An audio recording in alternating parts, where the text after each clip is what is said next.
Buenos días.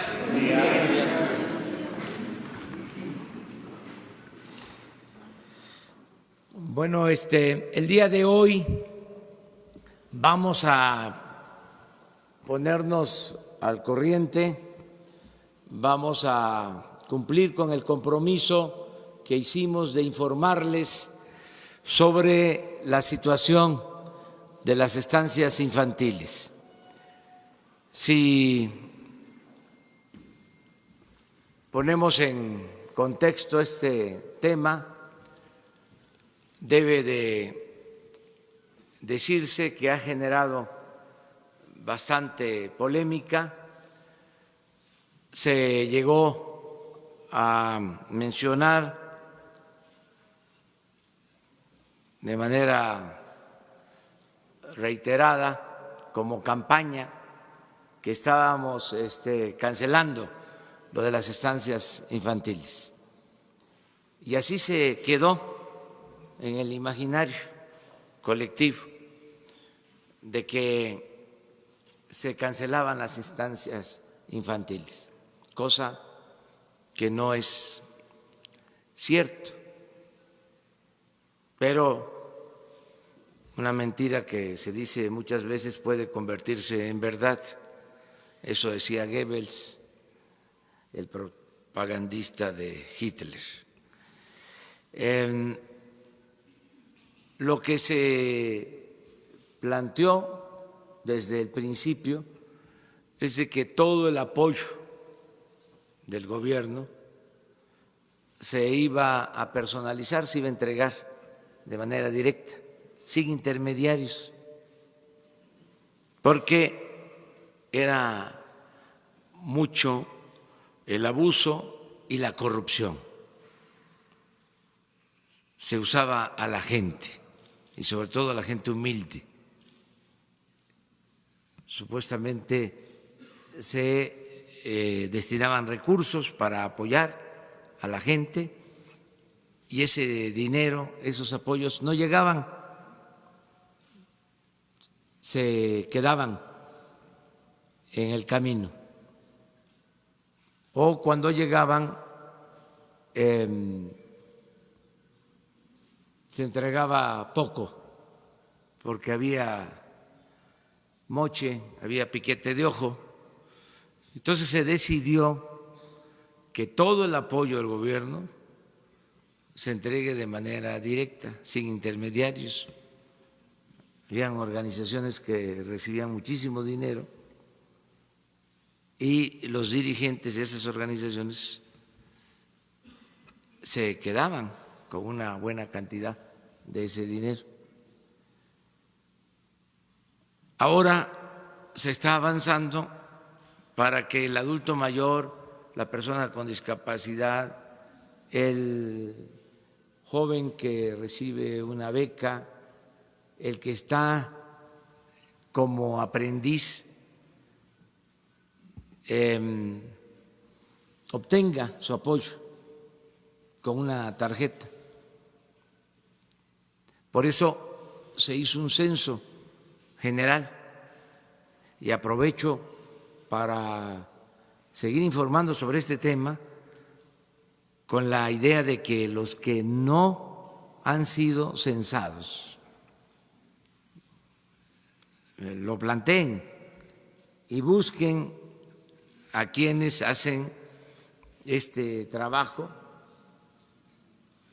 y se movilicen con ese propósito, que lo censen, porque pueden haber adultos mayores que no estén recibiendo la pensión, porque no están en el censo. En este caso de los adultos mayores tenemos una meta de 8 millones y se están atendiendo cerca de 7 millones, es decir, falta 1 millón de adultos mayores que podrían ser beneficiados, pero que no han sido censados o no se les ha encontrado o no tenemos la manera de identificarlos. Cuando se decidió que los adultos mayores pensionados del ISSSTE y del Seguro también recibieran el apoyo, se solicitó al ISSSTE y al Seguro los padrones que utilizan para pagar las pensiones, y tuvimos un porcentaje de esos padrones con nombres o direcciones incompletas, un porcentaje menor, pero ahí está todavía, sin que se aclare, y no podemos dispersar recursos si no estamos convencidos de que existen las personas, para no caer en errores, en simulación. Entonces, todo esto lo digo para que los que no han sido censados, no son atendidos, que sepan que existen los programas y que todos debemos también ayudar, los que podamos hacerlo, que un adulto mayor pues no pueden estarse movilizando tanto, pero sus familiares que ayuden. Yo estoy hablando en todos los actos de que el gobierno que se heredó es como un elefante reumático, es un cuerpo de avance lento que lo tenemos que empujar entre todos para que camine, porque no estaba hecho para beneficiar a la gente, sino estaba hecho para facilitar el saqueo en beneficio de una minoría, para hacer negocios, business. Era como el puerquito, era expoliar al gobierno con la idea de que ¿qué te va a importar a ti estar defendiendo al gobierno o estar defendiendo el presupuesto si no es dinero tuyo? Esa mentalidad que prevaleció durante mucho tiempo. Entonces, ahora se requiere de la participación de todos para que las cosas se hagan bien y se beneficie a la gente que lo necesita, y que todos ayudemos con este propósito. Ya se están entregando de manera directa apoyos a más de 13 millones de personas, adultos mayores, personas con discapacidad, jóvenes, becarios, campesinos que están recibiendo sus apoyos de manera directa, pero pensamos que van a pasar de 20 millones los beneficiarios y llevamos hasta ahora, repito, más de 13 millones. Todo esto lo planteo porque es el contexto para entender lo de las estancias infantiles. Era un programa en donde una persona, dos, mujer o hombre, organizaban en sus domicilios o en algún sitio dar atención a niños de madres trabajadoras. Ese fue el concepto original, para que los niños quedaran en resguardo de maestras o de estas personas encargadas de las estancias infantiles. No se trata de instituciones o de instalaciones hechas con ese propósito, sino lugares adaptados, un poco guardadas las proporciones, y no quiero que se malinterprete, la subrogación que se llevó a cabo durante mucho tiempo en el Seguro Social de las guarderías, con la idea de privatizar una función del seguro, y así suele suceder, o así pasaba, se subrogaba. Entonces ya no atendía de manera directa el Seguro Social la estancia o la guardería, sino daba el dinero para que una asociación civil se hiciera cargo de dar el servicio.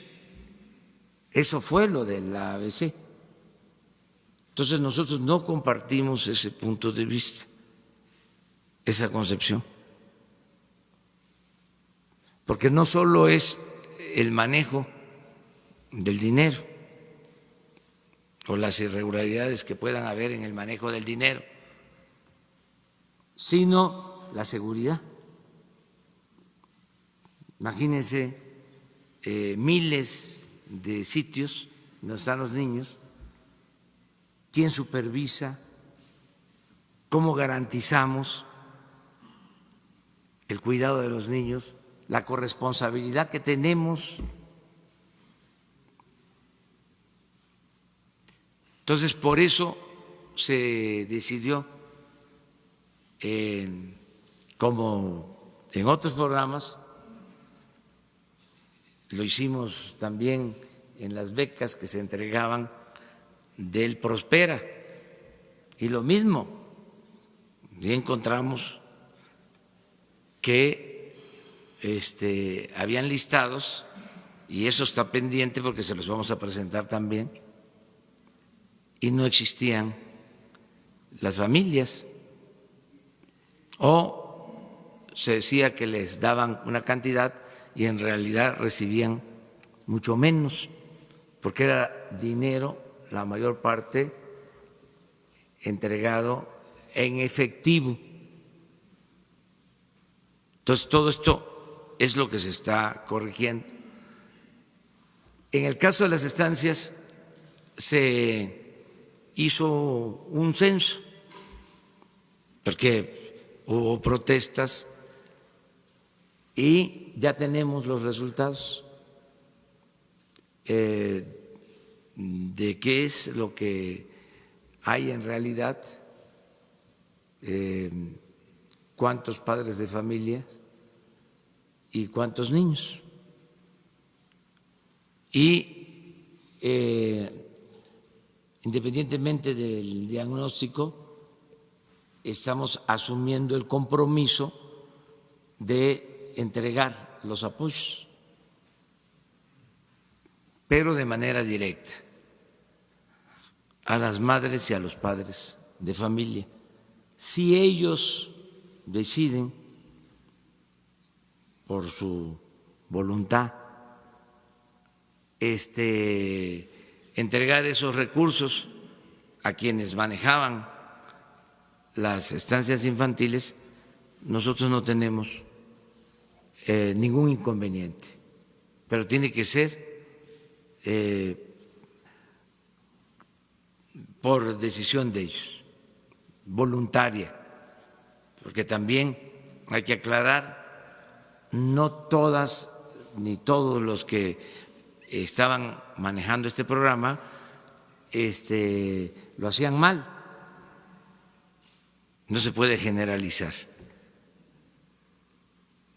Había personas que sí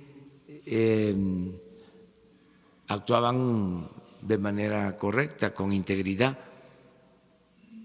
Por eso también hay algunas molestias, pero tenemos que corregir y no podemos hacer excepciones. Nos llevaría muchísimo más tiempo. Además, consideramos que debe de cambiar el método, que tiene que ser entrega directa en todo. Esto me lo han recomendado mucho la misma gente. Me dicen, no nos dé el apoyo a través del gobierno. No solo no nos dé el apoyo a través de las organizaciones sociales, civiles, no nos los dé a través del gobierno, que no pase por las oficinas del gobierno. Eso es lo que me plantean. Entregue el apoyo de manera directa a la gente. Y eso es lo que estamos haciendo, de la tesorería de la Federación al beneficiario. No solo es no entregarle a la organización campesina o a la organización de la sociedad civil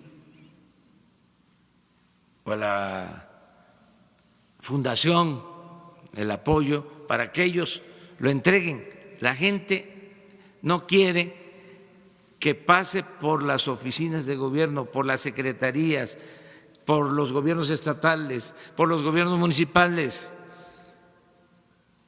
porque tienen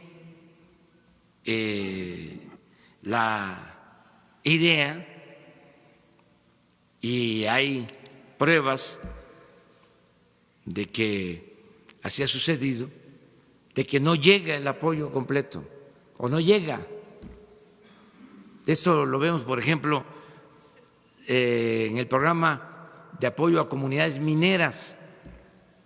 Se logró que una parte de los derechos cobrados por la explotación minera llegaran a las comunidades donde se lleva a cabo la extracción del mineral y donde se necesita por los efectos de la explotación minera, inclusive daños o falta de arreglo de caminos, falta de agua. Y estamos hablando de hace 5 años que se aprobó esa ley. Y si se hace una auditoría técnico-administrativa, lo que ha bajado a las comunidades ha sido muy poco, porque se ha quedado en las instancias gubernamentales y ha sido desviado para otras actividades, ha sido transferido el recurso. Entonces ya no queremos eso. Queremos que el apoyo sea lo más personalizado que se pueda. Vamos a explicarles, vamos a informarles cuál fue el resultado del censo que se hizo. Les estoy pidiendo a María Luisa Albores, a Ariana Montiel, que es la secretaria de Bienestar y la subsecretaria encargada de este programa y de otros. Estoy pidiendo que toda esta información la envíe al Instituto de Transparencia, toda la información, para que de acuerdo a los procedimientos legales, se pueda entregar a quien la solicite. Es decir, a padres de familia, a los interesados en lo de las estancias infantiles, a los diputados, a los senadores, a todo el pueblo, que se transparente por completo. Entonces, por favor. Con su permiso, señor presidente. Buenos días. Quisiera comentarle 6 puntos y después le voy a dar la palabra a la compañera Ariadna Montiel, subsecretaria, y que tiene a su cargo este programa. Primero, comentarles que, como dijo nuestro presidente, lo que intentamos hacer es, en los programas que ya se tenían antes como Secretaría de Desarrollo Social, Sedesol, es buscar y tratar de poner orden. A mí sí me gustaría comentarles que el programa de estancias infantiles, lo que nos encontramos fue que el mecanismo para la supervisión del cuidado de los niños lo hace DIF. El mecanismo del cuidado en el sentido del espacio y que tuviera los requerimientos para que las niñas y los niños estuvieran bien, lo hacía Protección Civil del municipio, porque se veía como un establecimiento comercial. Y en el caso de lo que era Sedesol, era quien otorgaba el recurso directamente a las encargadas o responsables de estancia por niño cuidado en esa estancia. Entonces, había 3 elementos. ¿Por qué lo comento?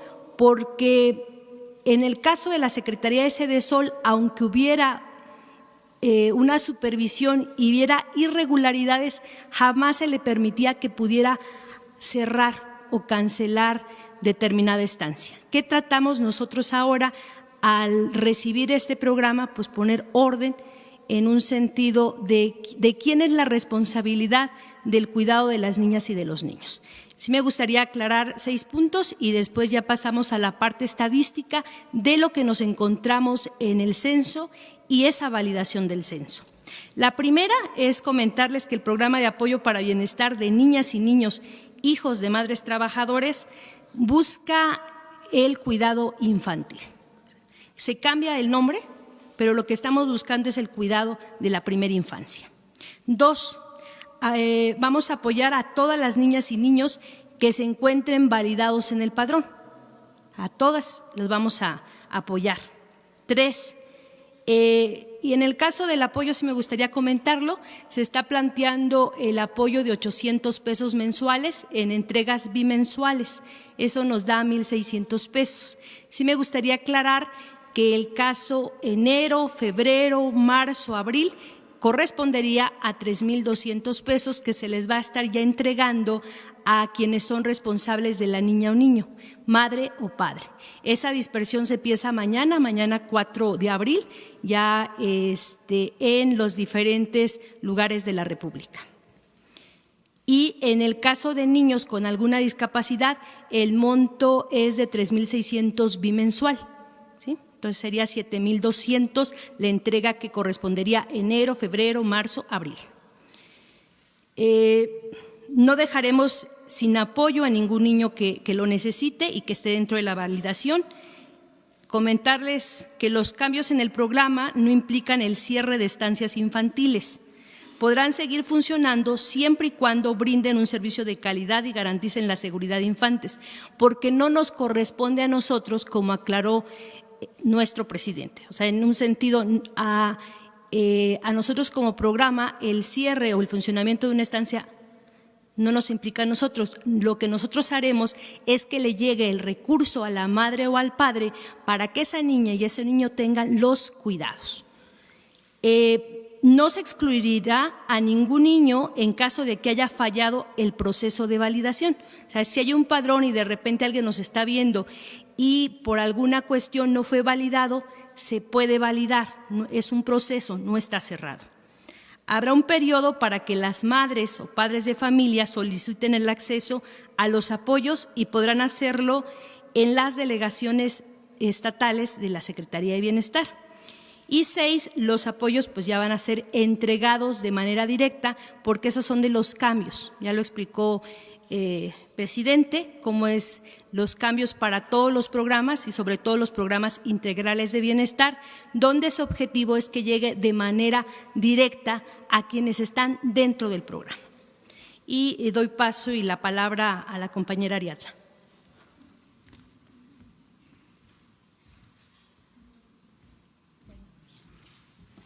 Con su permiso, señor presidente.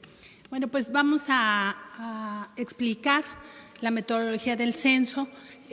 Como ya explicó el presidente, en general todos los programas tienen que ser verificados antes de que pasemos a la entrega de los recursos, porque ha sido una constante que nos hemos encontrado inconsistencias, por lo cual, aunque hemos invertido tiempo en esto, decir que este es el motivo del retraso, hacer una validación física en las viviendas a través de los servidores de la Nación, a quien les agradecemos mucho el esfuerzo que realizan todos los días. Si avanzamos la lámina, gracias. Aquí tenemos el dato. En el mes de diciembre del 2018 tuvimos un padrón de 313,000 madres y padres tutores, de 329,000 niñas y niños. Para el mes de enero, 16,000 madres ya tendrían acceso al programa, inclusive como estaba en antaño, porque el programa solo abarca hasta niños con 4 años cumplidos.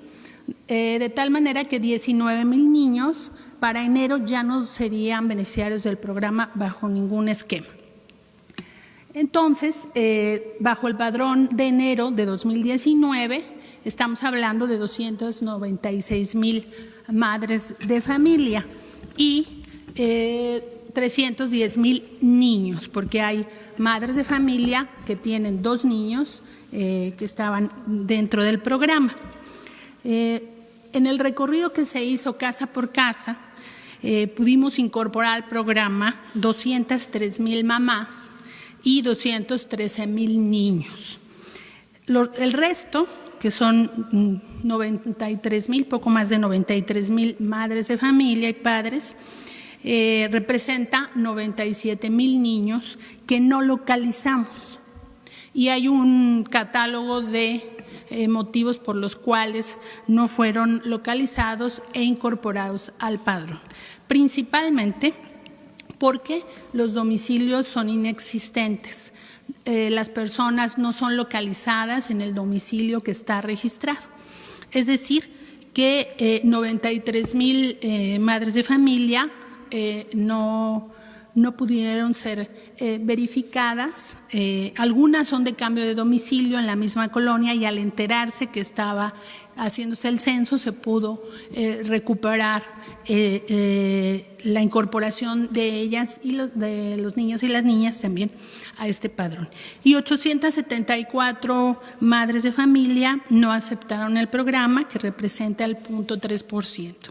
Decir que de estos 203,000 padres, madres o tutores, todos han aceptado por escrito con su firma que el modelo que se les está planteando del programa es correcto y lo aceptan.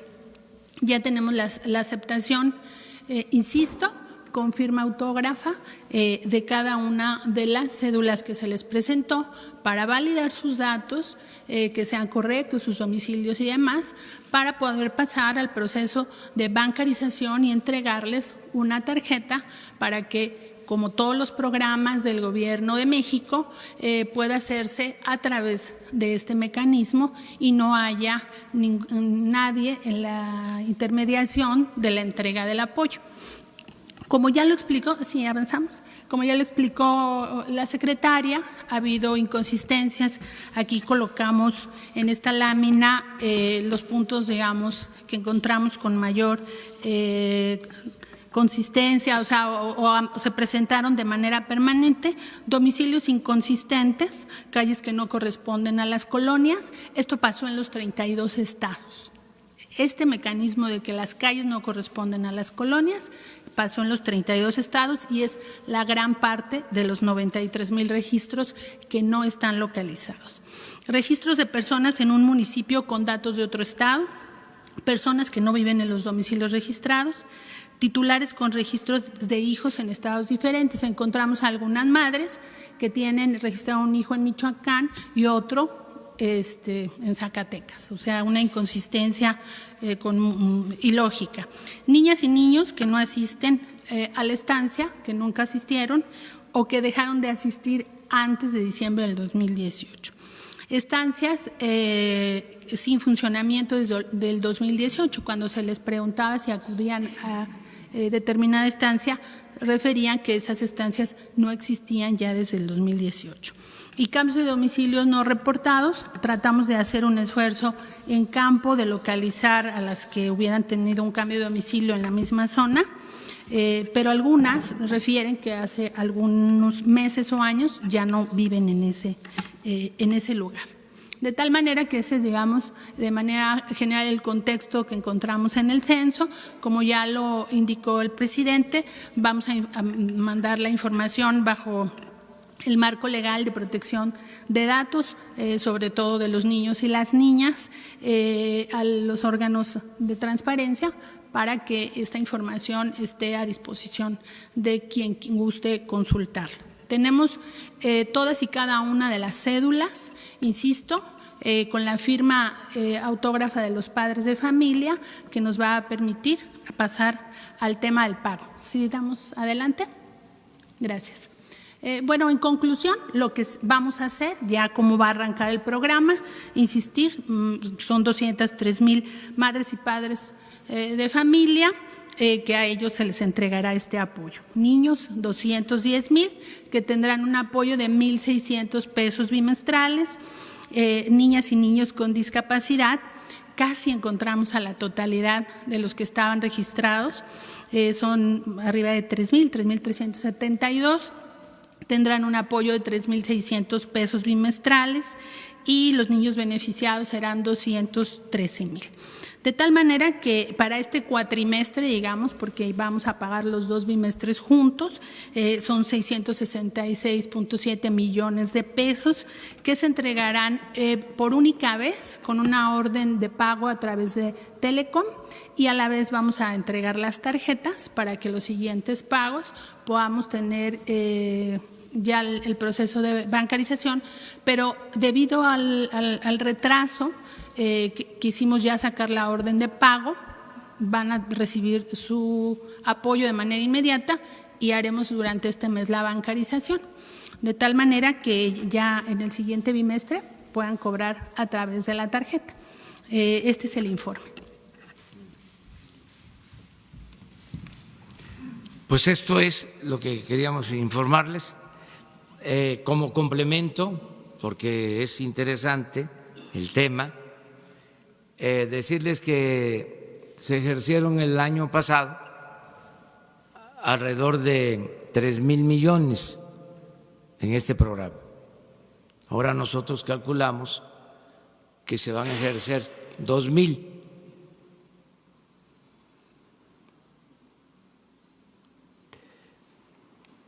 Esto implica un ahorro, aún cuando supuestamente se entregaba más de los 800 pesos, se entregaban 900,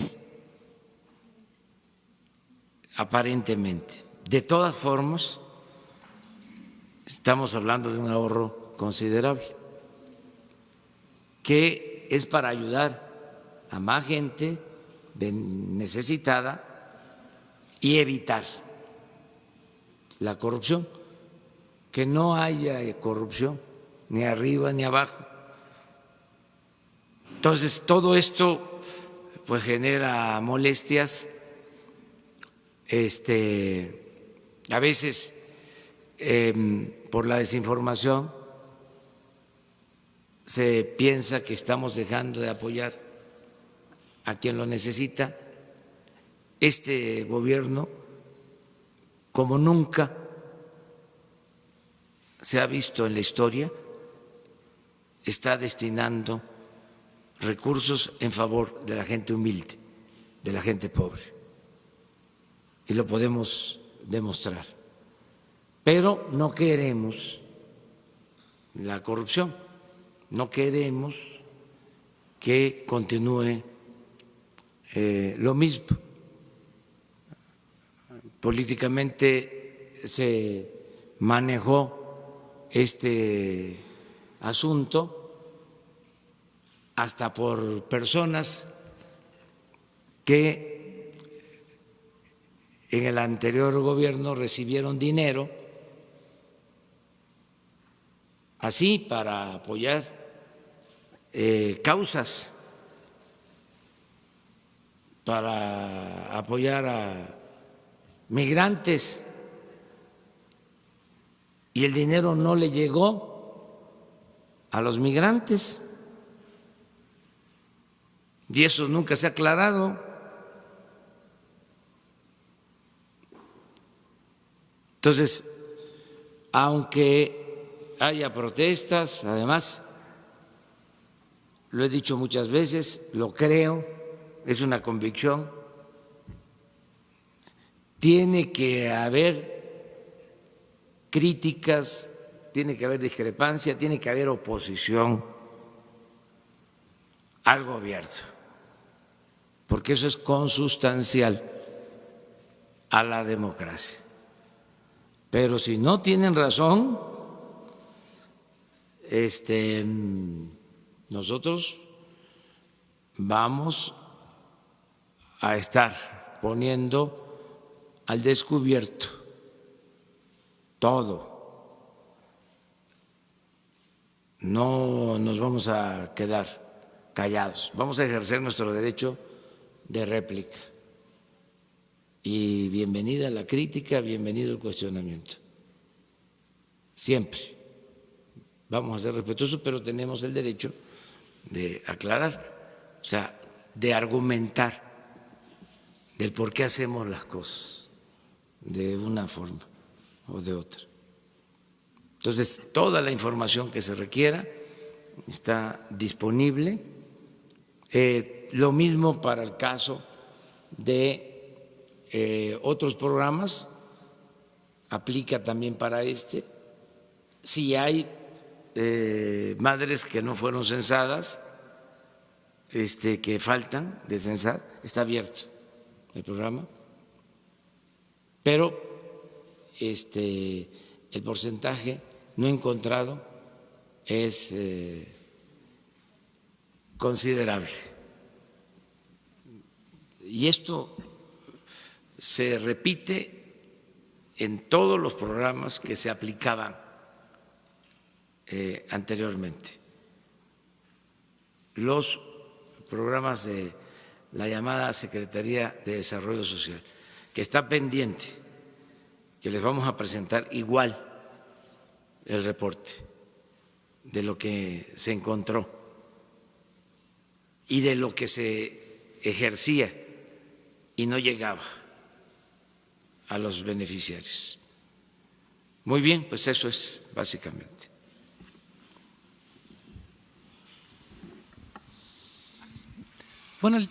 Buenos días, presidente. Alberto Rodríguez, de SDP Noticias. Le quiero hacer una pregunta. Es un tema de obvio interés general que tiene muchas aristas muy delicadas. Pido una disculpa, yo sé que esta pregunta la tenía que hacer una mujer, pero ya me toca a mí. Le quiero hablar sobre las denuncias del movimiento Me Too. Pese a que la mayoría de las denuncias formales no son atendidas, pues en México hay niveles muy altos de impunidad, y pese a que señalar a un abusador supone un riesgo para la víctima, muchas voces desestimaron las acusaciones anónimas y ahora hasta están culpando a las denunciantes por la muerte de Armando Vega Gil, el músico que se suicidó hace unos días. ¿Qué puede hacer el gobierno federal para atender las legítimas denuncias y, sobre todo, para generar confianza en el sistema y que las mujeres puedan acudir a las instituciones que corresponden para obtener justicia? Gracias. Pues es un tema que debe de atenderse. Yo considero que esto puede corresponder y se debe estar haciendo pero debe de darse más atención en el Instituto de las Mujeres. Qué bien que lo planteas, porque sí es un tema que se está debatiendo sobre cómo actuar, cómo evitar, cómo prevenir y cómo también salvaguardar la dignidad de las personas, tanto de el que acusa como el acusado. Eso se puede ver, es un buen tema pues a tratar, o sea, lo que estás planteando. Es delicado, pero pues no podemos ocultar nada, hay que ventilar todo.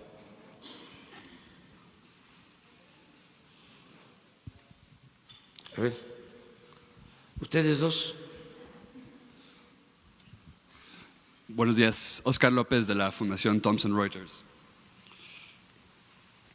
El retiro de recursos federales a asociaciones civiles ha dejado muchas organizaciones que trabajan con el tema de VIH sin los fondos adecuados para brindar servicios de detección y prevención. Al mismo tiempo, el cambio de la manera en hacer licitaciones de medicamentos ha dejado un desabasto de medicinas para tratar esta enfermedad. En una época cuando la tasa de esta enfermedad está creciendo en el país, ¿qué hará el gobierno para asegurar que las poblaciones más vulnerables, los pobres, las mujeres transgénero, los hombres gays, entre otros, tengan acceso a las medidas de prevención y tratamiento que podrán salvar sus vidas? Gracias. Todo el apoyo para quienes necesiten medicamentos. No se trata de dejarlos sin protección, al contrario, es atenderlos mejor y que no falten los medicamentos. Hay que buscar la forma, estoy seguro que ya lo está haciendo la Secretaría de Salud. Lo que queremos es acabar con la corrupción en general, porque ese es el cáncer que destruye a México.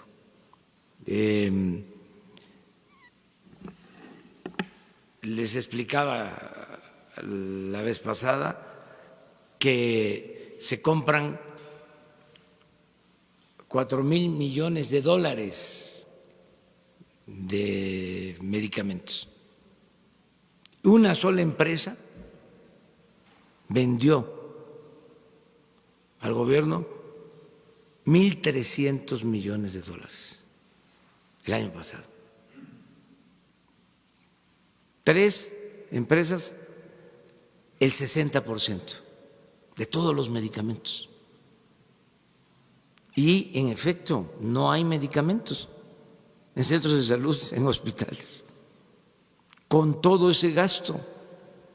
Entonces ahora se están haciendo compras consolidadas y está participando la ONU para que sean compras transparentes y que no haya corrupción, porque es un crimen robarse el dinero de los medicamentos. Entonces, eso es lo que ya no queremos que suceda, pero no dejar de atender a quienes lo necesitan. Ya lo acabo de decir y lo repito, este gobierno tiene como misión fundamental atender a los desposeídos, a los necesitados, a los enfermos, a los pobres, a los humillados, a los marginados. Lo he dicho muchas veces, lo repito ahora, vamos a atender a todos, a escuchar a todos, a respetar a todos. Eso es muy importante, respetar a los adversarios, respetar el derecho a disentir, pero le vamos a dar preferencia a la gente humilde, por el bien de todos, primero los pobres. Entonces, para ayudar más, ¿por qué se produjo esta desigualdad monstruosa, en donde unos cuantos lo tienen todo y millones carecen hasta de lo más indispensable? Pocos tienen mucho y muchos tienen poco, casi nada. ¿Por qué? Por la corrupción. Aquí no aplica del todo de que hay una clase, la burguesía, que se queda con las ganancias por la explotación de la clase trabajadora, lo que se conoce como teoría marxista, de que se va acumulando el capital por la explotación que se lleva a cabo por parte de una clase en contra del proletariado. No es del todo cierto en el caso de México, o no aplica de manera estricta esta teoría que estudiamos cuando estábamos en la preparatoria o en la universidad, sobre todo en ciencias sociales. En México la desigualdad se ha producido fundamentalmente por la corrupción, por el saqueo, por la utilización del gobierno para beneficio de una minoría rapaz a costa del sufrimiento de la mayoría de la gente. Entonces, lo que ya no queremos es eso. No queremos un gobierno convertido en un comité al servicio de una banda de malhechores, de rufianes, de maleantes, de malandrines. Ya no queremos eso. Entonces, cuesta trabajo la aplicación de esta nueva política después de tantos años, sobre todo después de 36 años del modelo neoliberal. Es cosa, repito, de ver qué significa privatizar. Búsquenlo en el diccionario. Es convertir lo público en privado. Pues en eso consistió la política en 36 años.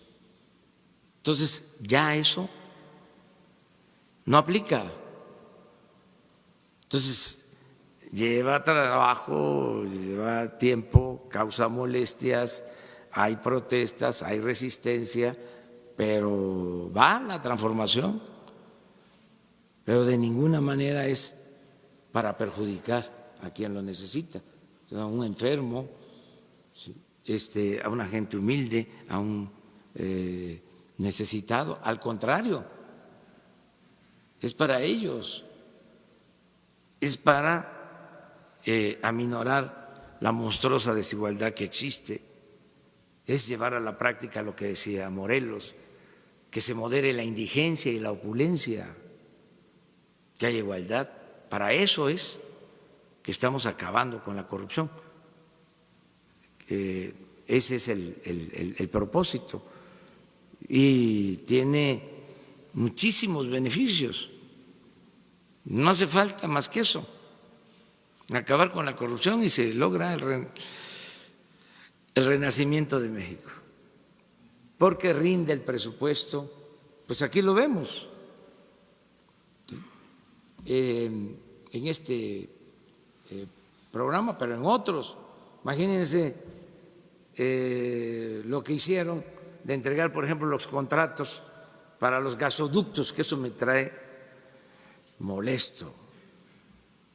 Entregan contratos para construir gasoductos y la empresa que recibe el contrato, autorizado por la CRE, de estos organismos que crearon para legitimar el saqueo. Si un gasoducto cuesta $1,000 millones, se va a terminar pagando $8,000 millones.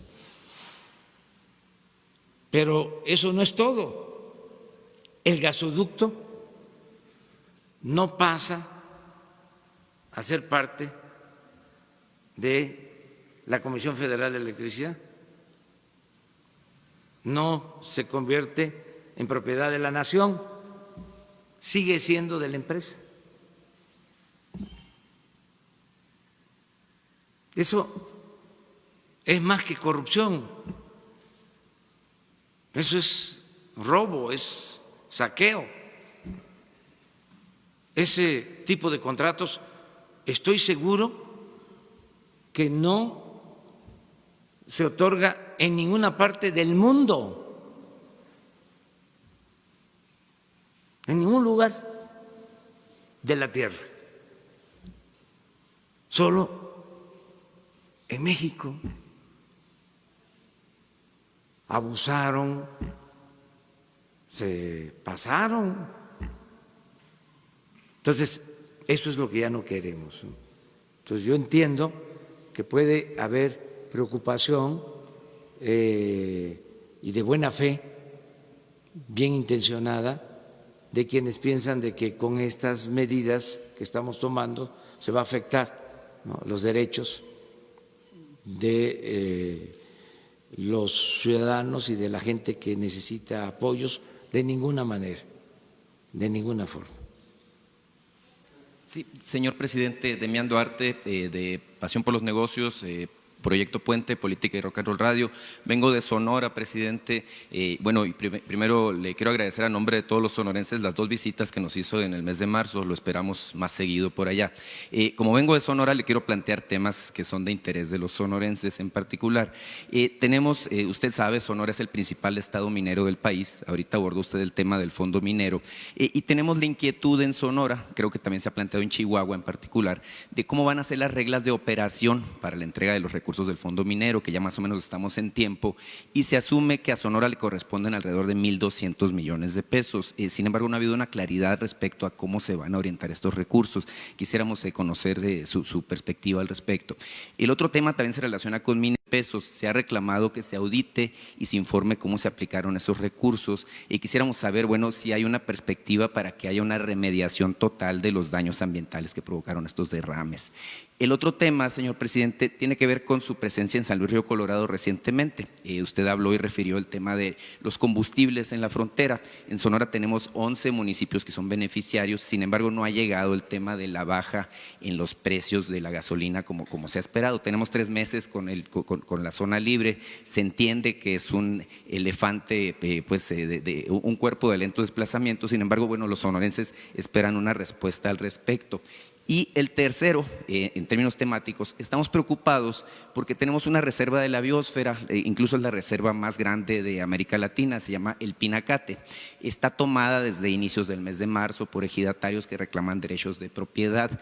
No dejan entrar ni siquiera al personal de control de la Semarnat, mucho menos a visitantes, y esto pues provoca una preocupación fuerte porque se trata de una reserva que es incluso más grande que estados completos como Tlaxcala, Colima o Aguascalientes. Quisiéramos, saber si existe la posibilidad de que el gobierno federal intervenga al respecto. Muchas gracias, señor presidente. Muy bien, sí, muy buenas tus preguntas. Ahora me vas a estar recordando una por una, pero vamos a darle respuesta. Y qué bien que estás aquí. Y esto que también sirva para invitar a periodistas de los estados para que hagan sus planteamientos, porque esta conferencia la ven muchos ciudadanos, ¿no? De Sonora y de todo el país. Entonces, sí, contestarte. Primero, decirte que hay el compromiso, y a mí me sirve mucho para empujar el elefante, hay el compromiso de terminar la carretera, ¿sí?, que atraviesa Sonora para abril o para mayo, que no se puede pasar de ese tiempo. O sea, informo a los sonorenses. Se ha comprometido el ingeniero Cedri Escalante que se termina la carretera, ¿sí?, hasta Nogales. ¿Sí? No voy a ir a inaugurarla porque no es ese el propósito. Seguramente va a estar el secretario de Comunicaciones. Yo voy a estar pendiente de que se terminen las obras, más que de ir a inauguraciones. Es también un cambio. A veces voy a estar más en inicios de obra, porque eso sí me importa, y supervisión de obra. Pero la inauguración, desde luego, la gobernadora, ¿sí?, de Sonora y el secretario de Comunicación. Bueno, en el caso de la minería es parecido, son cosas diferentes a lo de las estancias infantiles. Hablaba yo aquí de que se autoriza el dinero y la gente en donde se lleva a cabo la explotación minera ni siquiera sabe que le corresponde un apoyo. Yo puedo aquí hacer el llamado, la convocatoria, para que quienes viven en municipios donde hay explotación minera me digan o ellos se queden con esta interrogante, si saben que existía un impuesto que se cobra a las mineras y que tiene que ir a las localidades, a los pueblos donde se lleva a cabo la extracción minera. Les puedo garantizar que el 75, el 80% de la población de las zonas mineras no lo sabía, porque esto no se decía, se quedaba nada más arriba, lo sabían los gobernadores y los presidentes municipales, no informaban. Y lo digo porque yo estoy constantemente recorriendo los pueblos y le pregunto a la gente. Entonces, y no solo no lo sabían, sino no llegaba el dinero, no se aplicaba. Entonces ahora, en las nuevas reglas de operación, queremos que se apoye de manera directa a la población con esos fondos. Si en Sonora son más de 1,000 millones, que se entreguen de manera directa. Y una de las formas que se está contemplando es de que se entregue como créditos sin interés, para que los que tengan un pequeño negocio, una pequeña empresa, un taller, tengan un crédito sin interés, ¿sí?, le llamamos tandas para el bienestar, y que puedan ir pagando mensualmente. Vamos a empezar con una cantidad de 6,000 pesos, terminan de pagar esos 6,000 y se les entregan en automático 10,000, terminan de pagar los 10,000 y 15,000, terminan de pagar los 15,000 y 20,000, y el dinero se mantiene. Si acaso va a haber una merma por el pago de intereses que lo absorbe el fondo y por una posible pérdida que calculamos puede ser cuando mucho del 10% de no pago, porque la mayor parte de la gente en México cumple con sus compromisos. La mayor riqueza de México es la honestidad de su pueblo. Entonces, pensamos que de esta manera se puede ayudar a las poblaciones mineras y se reactiva la economía. Eso por lo que estás planteando sobre la minería. Desde luego, algunas autoridades, sin tener todos los elementos o por querer manejar los fondos como era antes, sin transparencia, se inconformaron y presentaron una controversia constitucional diciendo que nosotros no podemos decidir sobre las reglas de operación de este programa. Nosotros sostenemos, el gobierno federal, que sí podemos tener injerencia para decidir sobre cómo se aplican los fondos. Esto ya está en el Poder Judicial. Vamos a esperar que el Poder Judicial resuelva sobre esta controversia. Acerca de los daños que causó el derrame de desechos de las minas o de la mina del Grupo México en Sonora, en efecto se creó un fideicomiso, pero hay inconformidad, ¿sí? Acerca de el funcionamiento de las plantas de tratamiento. Algunas se instalaron, otras no, y se está revisando este proceso. Decirle a la gente que se va a revisar cómo se aplicaron los fondos y qué se invirtió, qué no se invirtió, y vamos a informar acerca de el tema de la gasolina en la frontera, presidente. El tema de la gasolina, tienes razón, es lo mismo, es empujar el elefante. Estuve por allá, fui a San Luis Río Colorado y ahí sí se está aplicando, sí, pero no en Caborca ni en Nogales. Entonces ya tiene instrucciones la secretaria de Economía, Graciela Márquez, para que sea uniforme, que sea en toda la frontera. Lo mismo quitar trabas para la disminución del impuesto sobre la renta y para la disminución del IVA del 16 al 8%.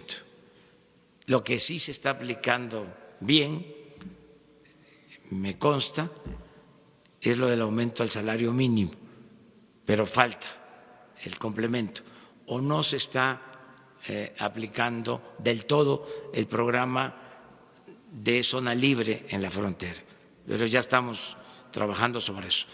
Tenemos problemas en Agua Prieta y en Puerto Peñasco también, presidente, en el tema de la gasolina en particular. Se lo comento porque me tocó recorrer directo. El caso de Peñasco, o sea, sería Sonoita, o sea, porque son las poblaciones fronterizas.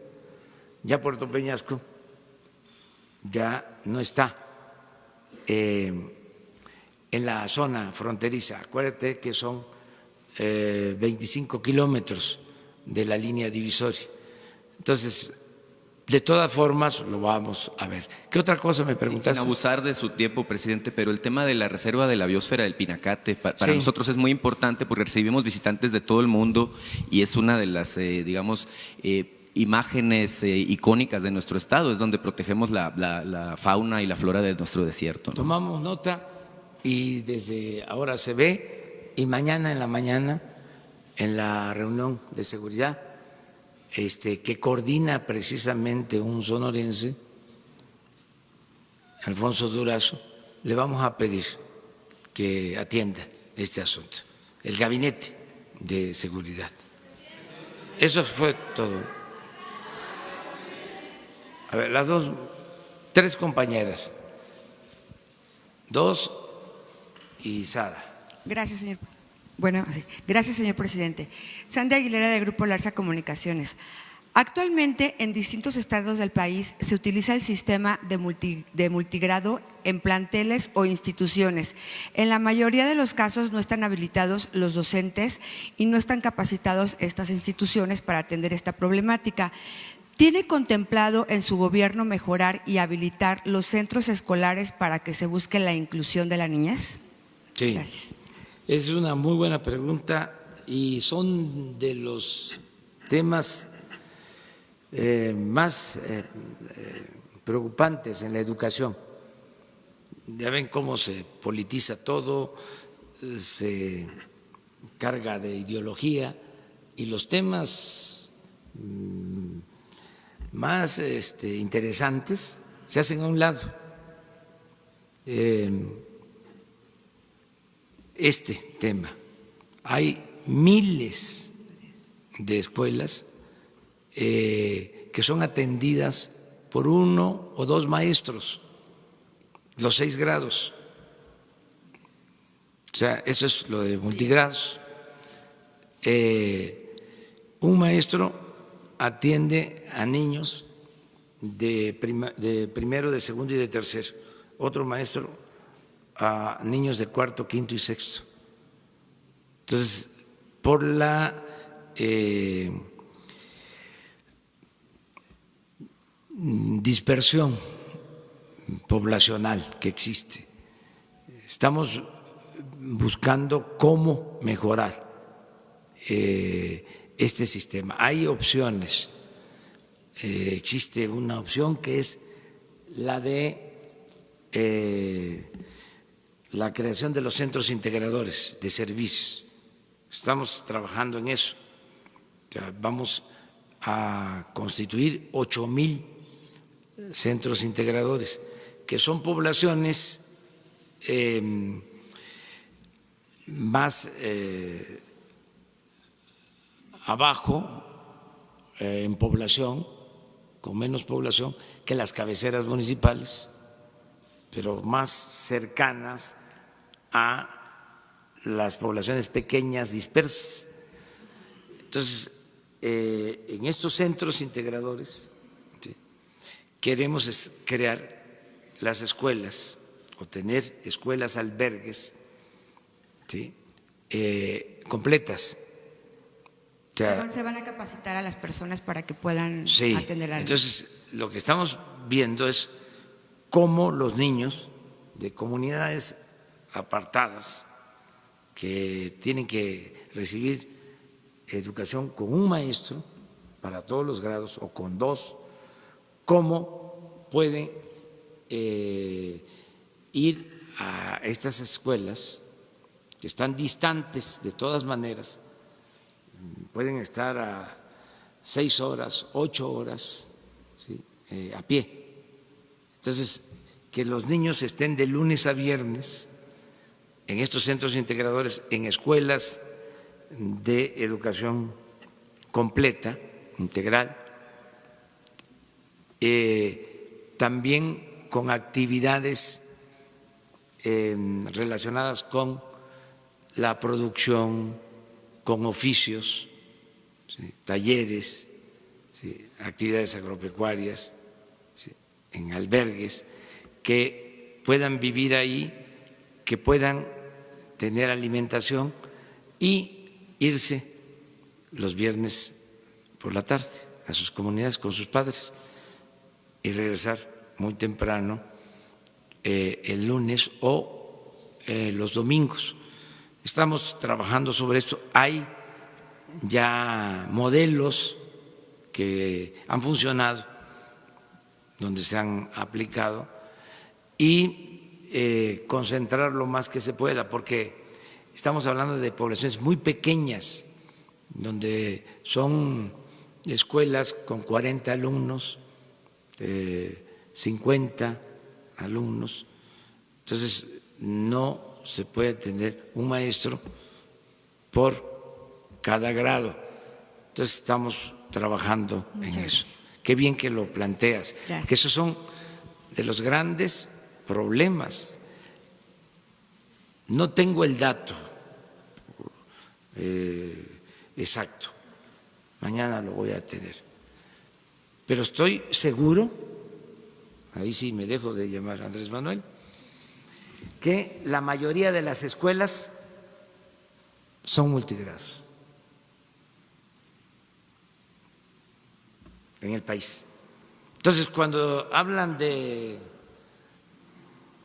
si me dejo de llamar Andrés Manuel, puedo quedar como Andrés o como Manuel,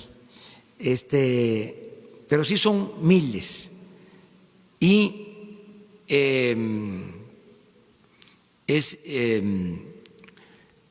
importante pues, tocar este tema porque esto ni se sabe, no se conoce. Los defensores de la mal llamada reforma educativa se van por otro lado, o sea, no atienden esto, que es lo que debería de importarnos. Luego, otro tema, la deserción escolar. En esas situaciones, muchos niños ya no pueden seguir estudiando. ¿Sí? La deserción en el nivel medio superior, que es preocupante, los que entran a la preparatoria y no terminan, es el porcentaje mayor. Entonces, son los temas que tenemos que atender en lo educativo. Quedamos cerca de la compañera. Buenos días, presidente. Soy Jocelyn Gutiérrez, de Político. Perdón. Jesús, ¿no puedes ver el dato? 43% de las escuelas. Ya perdí. 43% de las escuelas son multigrado. Sí, muchísimas. Jocelyn Gutiérrez, de Político.mx, para preguntarle dos cuestionamientos, presidente, y si me permite hacerle una pregunta a las secretarias de Bienestar. Comenzando primero que el Senado ya aprobó la elegibilidad de las ternas para la CRE. De hecho, esta misma semana podrían ser votadas para elegir a los próximos comisionados de la comisión, ¿no? Senadores como Xochitl Gálvez siguen criticando los perfiles que usted mandó al Senado. En este caso, ¿qué les pide usted o cuál es el llamado que le hace a la oposición en este caso? También para preguntarle sobre el gobernador de Tabasco, Adán Augusto, desmintió a la asociación de alto al secuestro, declaró que no hay un aumento en este delito en el estado y también declaró que aumentó lo que es el homicidio doloso debido al huachicol y al narcotráfico. Me gustaría saber qué piensa usted sobre la situación actual de la seguridad en su tierra natal, Tabasco. Bueno, ojalá y se aprueben las ternas que se enviaron para la CRE. Hay diferencias, es natural, porque también es otro método. Antes se negociaba ahí los partidos, 2 partidos para mí y 2 para el otro. Así era. Y ahora ya no es así. Entonces ahí andan con sus listas queriendo meter ellos a sus allegados. Y además es un asunto, pues imaginen, la CRE, que fue la que autorizó todos estos contratos leoninos. O sea, son los representantes, o eran representantes, de grupos de intereses creados, hasta con conflictos de intereses. Entonces no les conviene. Ahora son técnicos y es gente honesta la que se envió. Entonces el otro día un periódico, ¿no? La prensa fifí, diciendo que uno de los que envié vende perfumes.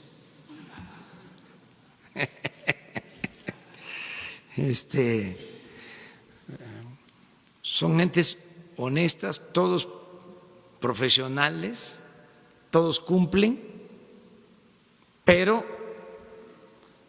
no son achichincles. Entonces eso es lo que no les gusta. Entonces por eso cuesta. Y la insinuación es, vamos a ponernos de acuerdo. No, apeguémonos a la ley. Si ustedes dicen que no reúnen el perfil, rechácenlas.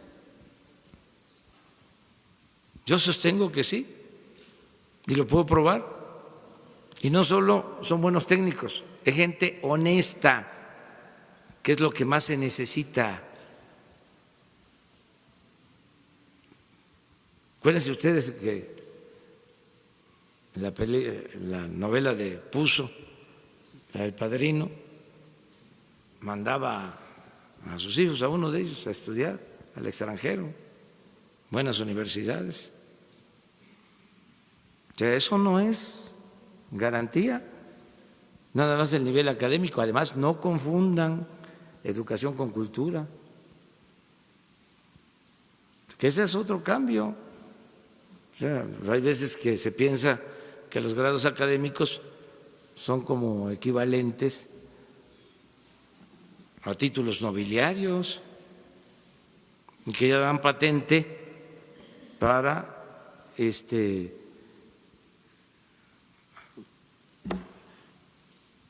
cometer actos de corrupción. Porque viene de estudiar en una universidad del extranjero famosa, de gran prestigio, ya por eso, ¿no? Pues es experto. Pues no. Entonces, son buenos técnicos, todos, conocen de la materia. El otro día fue el ingeniero Celestino, ya se los platicaba. Dije aquí, es uno de los que va en la terna. Es el que sabe más de refinería en este país. Y le dije, el asunto es que tiene 85 años, pero lúcido y activo y trabajador. Y dije aquí que tenía 85. Y me dijo, le agradezco, licenciado, porque no tengo 85, tengo 90, pero como ya es un decreto presidencial, ya tengo 85. Ya me quedo como 85. Pero es una gente que sabe, pues es uno de los que está ahí propuesto. Entonces vamos a esperar a ver qué resulta. Ojalá y los senadores revisen bien sobre este tema, ¿sí? Y se atienda para que estemos todos tranquilos, porque dan miedo. Antes también daba miedo el Congreso. Yo descansaba cuando se iban a periodos extraordinarios, es decir, cuando no estaban, no extraordinarios, cuando se iban a receso. Todas las reformas que hicieron en el periodo neoliberal, ¿sí?, para afectar al pueblo, se autorizaron en el Congreso, las reformas constitucionales. Entonces, cuando estaban en receso, podía uno estar tranquilo. Cuando había sesiones, ¿qué van ahora a aprobar estos? Era una amenaza pública. Entonces, que todos estemos tranquilos, ¿sí? Que no vayan a aprobar cosas en contra del interés general. Todas las reformas que ordenaron desde el extranjero para la aplicación de la agenda de las llamadas reformas estructurales, las aprobaron los diputados y los senadores. O sea, toda la modificación al marco legal. Hasta se puede hacer el relato, pero entonces ahora ya no, ahora ya hay más tranquilidad, que los legisladores actúan con independencia, no hay consigna para que aprueben determinada política, ¿no? Entonces, eso es lo que puedo contestarte. Ojalá y se resuelva pronto. Lo otro. Gracias. Lo otro le comentaba que el gobernador de Tabasco, Adán Augusto. Sí, mire, todos los días vemos qué sucede en los estados y Tabasco tiene en incidencia delictiva, vamos a decir que está a la mitad de la tabla en incidencia delictiva, en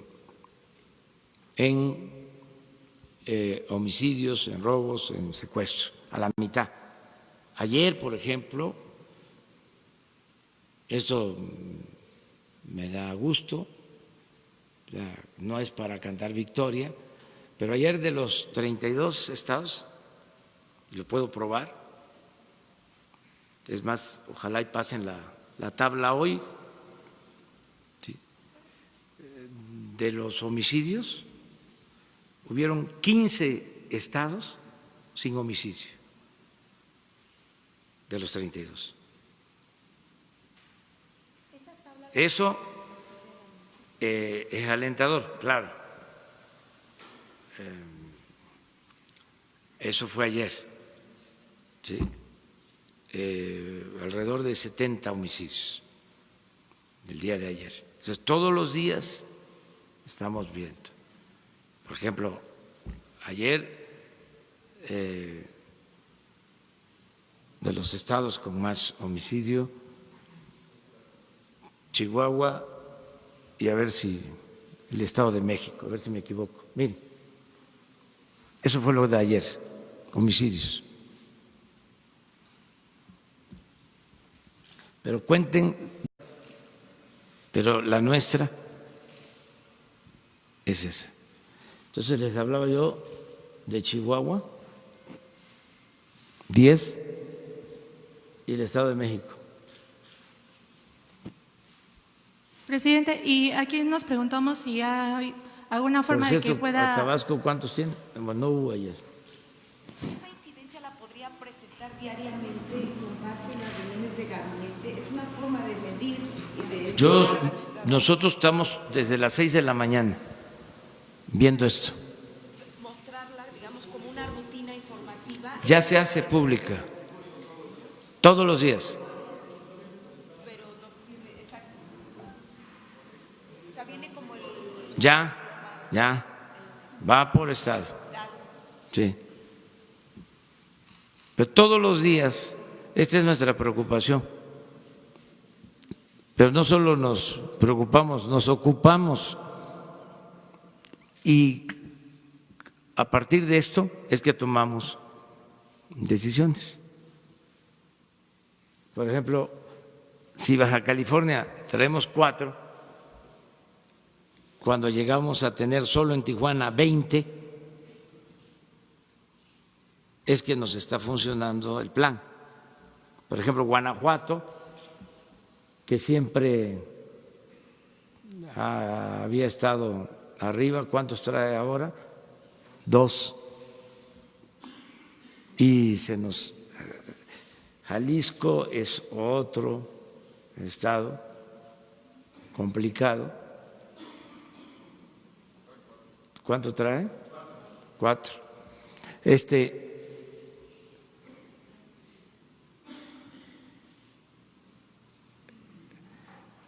Esto por tu pregunta, pues, o sea, pero no es, esto no es suficiente. O sea, este es un día, o sea, y ahí vamos, poco a poco. Desde luego, esto va a mejorar. Este es un desafío, un reto. Nada más que necesitamos la integración de la Guardia Nacional, todo lo que estamos haciendo. Pronto les vamos a presentar, muy pronto estamos trabajando el plan para reducir el consumo de drogas en jóvenes, porque estamos convencidos que si no bajamos el consumo de la droga, si sigue aumentando el consumo de droga, no vamos a poder detener la violencia. Entonces, es primero el daño que ocasionan las drogas que se están consumiendo, el cristal, las famosas cocinas. Entonces, queremos, es como un plan de atención a los jóvenes. También alcohol, porque, por ejemplo, ayer se... Alcohol, pero sobre todo nos preocupa mucho lo de las drogas sintéticas, porque son altamente destructivas, o sea, y tenemos que detener el consumo, o sea, de los jóvenes. Y ya estamos trabajando para eso. O sea, va a haber un plan, así como lo hicimos con el huachicol, de que dijimos va a enfrentarse esto, así estamos haciendo el plan para lo de la atención a los jóvenes. Yo le preguntaba por el alcohol porque ayer se publicó una encuesta en la que refería, digamos, el índice de alcoholismo, se enfocó más al, digamos, a jóvenes entre 18 y 29 años que tienen que ver con el programa de jóvenes, y se decía que al menos 1 de cada 10 está inmerso en el alcoholismo. Sí, estamos trabajando en el diagnóstico para saber, o sea, no se puede transformar una realidad que no se conoce. Entonces, queremos conocer bien cómo está el consumo, cómo se ha comportado el consumo de alcohol, el consumo de droga de un tiempo a la fecha. Porque es muy grave el aumento en el consumo, porque la población mexicana, por nuestras culturas, no hay que olvidar que la cultura es la que nos salva siempre. Entonces, por nuestras culturas, por la cohesión de las familias mexicanas, la familia mexicana es la institución de seguridad social más importante del país. Entonces, últimamente ha habido mucho problema de desintegración de las familias. Entonces, no había tanto consumo, no se incrementaba el consumo en el país, era más tráfico. Entonces, tenemos que atender el tema, porque si enfrentamos el incremento o detenemos el incremento, frenamos el incremento del consumo, lo disminuimos, vamos a poder garantizar la paz y la tranquilidad. Es que la adicción lleva a la consumación de otros delitos, induce a que se cometan otros delitos, además de el daño que provoca o sea, la destrucción de los jóvenes. Entonces, ese es un tema importantísimo, es un tema prioritario que vamos a atender. Ya estamos trabajando sobre eso y ya esto va a ser acompañado por una campaña, pero no queremos nada más la campaña, no es nada más no consumas o no caigas en las garras de los delincuentes o no te destruyas, sino dar opciones, alternativas, ¿sí?, a los jóvenes,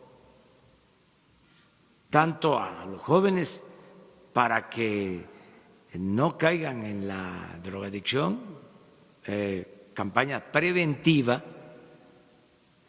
Hay madres que me dicen, le encargo lo de la atención a los jóvenes, desesperadas, o sea, por eso la comunicación con la gente, porque las mismas mamás, los padres están preocupados por esto. Entonces, primero lo preventivo y también que ya cuando haya adicción, ¿cómo? ¿Sí? Recuperar a los jóvenes. Por eso también el programa Jóvenes Construyendo el Futuro es preventivo, o sea, de que el joven tenga opciones, tenga alternativas, pero no es suficiente. Hace falta un plan integral, que es el que vamos a trabajar. Ayer la Marina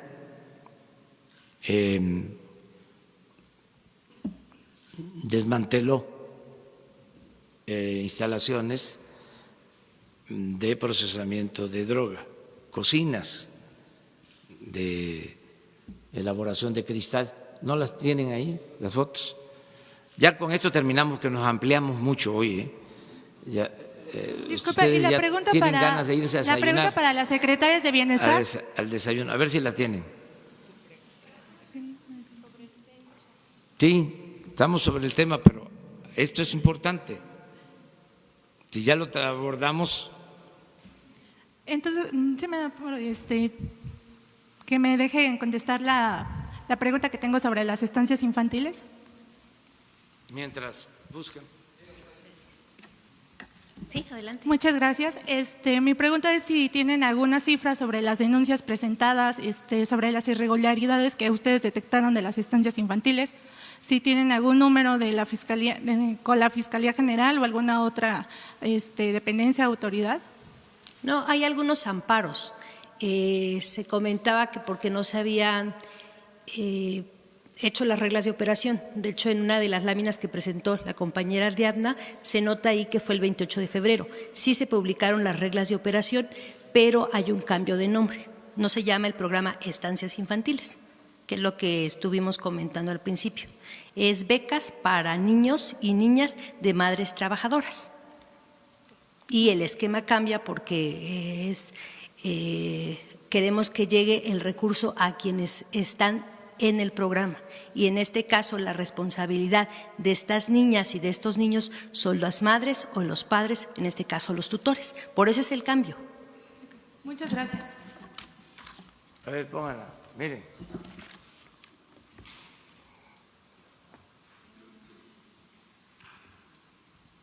Este es un problema.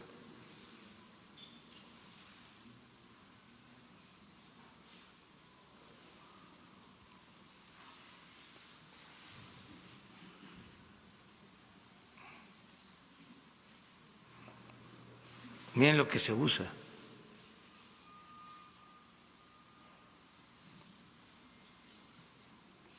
Esto es terrible, destructivo. ¿Mande? Sinaloa. A Jesús les entrega el informe. Esto por lo general, esto no lo damos a conocer siempre porque pues tiene que ver con las acciones que se llevan a cabo, Pero ahora como sale el tema y nos importa mucho lo del plan de prevención, y nos están viendo, ¿sí?, que se sepa para que ya todos ayudemos también en este plan, así como se ayudó con lo del huachicol, que nos ayuden todos. Vamos a rescatar a los jóvenes, de que nunca más darle la espalda a los jóvenes. Muy bien, terminamos con Sara. Mañana nos vamos a ver y pasado mañana por cierto, vamos a estar en Jalisco. Buenos días, presidente. Preguntarle, por un lado, en el tema de la frontera, esta lentitud en los cruces, entendemos que hay algunos cierres parciales en algunas garitas. Si usted tiene informes de qué impacto económico tiene estos cierres y qué se va a hacer para evitarlos, o esta lentitud. Y por otro lado, si se está hablando con autoridades de Estados Unidos, y en este mismo tema, ¿cómo toma usted el discurso del presidente Trump, que por un lado dice que hay una emergencia nacional hoy en la mañana y ayer decía que México está haciendo mucho por detener a los migrantes? ¿Hay detenciones de migrantes en la frontera sur del país? Gracias. Tengo otra pregunta, si quiere, después. Sí, mire, es un tema que ya se está atendiendo. Hay muy buena comunicación con el gobierno de Estados Unidos. El secretario de Relaciones Exteriores, Marcelo Ebrard, tiene comunicación permanente. Nosotros estamos ayudando, lo vamos a seguir haciendo para que se evite un conflicto, que mantengamos abierta la frontera. Hasta ahora les puedo decir que están abiertos los cauces, las garitas, no hay ningún problema. ¿La lentitud qué implica? ¿Cuánto implica de pérdidas? No es significativa, no hay problemas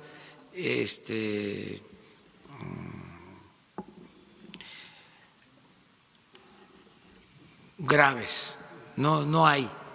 Y vamos a procurar distender este ambiente. Entonces, vamos muy bien, estamos ayudando nosotros. Es un fenómeno, yo espero que sea temporal, transitorio, tiene varias aristas y lo más importante es manejarlo con responsabilidad y que haya cooperación entre todos, que los gobiernos actuemos de manera conjunta, que se mantenga la comunicación en la frontera. No nos conviene a nadie el cierre de fronteras. No es lo más recomendable. Yo celebro que ya el gobierno de Estados Unidos esté reconociendo que nosotros estamos ayudando, lo vamos a seguir haciendo. Vamos a seguir apoyando con mucho cuidado, con mucha cautela, porque se trata de un fenómeno que surge por la desatención a la gente. Yo les hablaba que hay que atender las causas, hay que implementar programas de desarrollo de inmediato en Centroamérica. Ya nosotros estamos actuando en ese sentido. Y apenas, bueno, los deportados mexicanos es un porcentaje menor. Tiene que ver esto con nuestros hermanos centroamericanos, pero no los culpamos. esto tiene que ver con la necesidad. Por eso tenemos que cuidar nuestra frontera, que se aplique la ley respetando derechos humanos. No hay detención de migrantes en la frontera sur, de centroamericanos. Se está actuando con mucha prudencia y sí se está buscando que se respete la ley y vamos muy bien. Yo no estoy pesimista, yo estoy optimista. Creo que se van a resolver las cosas. Y le quiero preguntar en otro tema de salud, esta prueba del tamiz neonatal que al parecer está suspendida por temas de austeridad y también en el Instituto de Cancerología se habla de que no hay suficiente medicamento justo por estos temas presupuestales. ¿Qué informes tiene usted, si esto es correcto? Es un poco lo que preguntar. No faltan medicamentos, no deja de haber presiones. Pues imagínense si se rayaban, pues no les gusta que se les acabe el negocio, era una mina de oro. ¿Pero la prueba sí se sigue aplicando? Claro que pueden haber inconformidades, pero todo se resuelve.